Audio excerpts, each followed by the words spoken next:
Ja nie som rasista ani fašista. Pán poslanec Binder.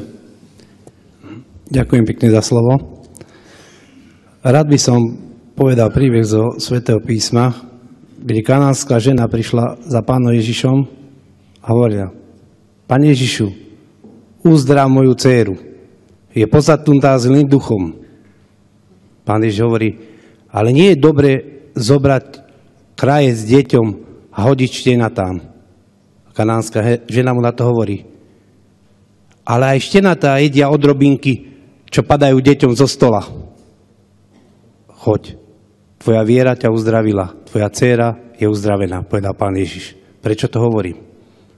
Lebo ja som dnes presvedčený, že my sme tie šteniatá, ktoré jedia odrobinky, čo padajú Pánu zo stola.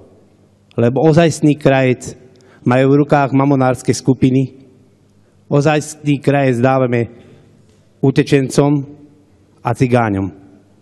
Ja s cigáňmi robím 25 rokov a je to ťažká robota, verte mi.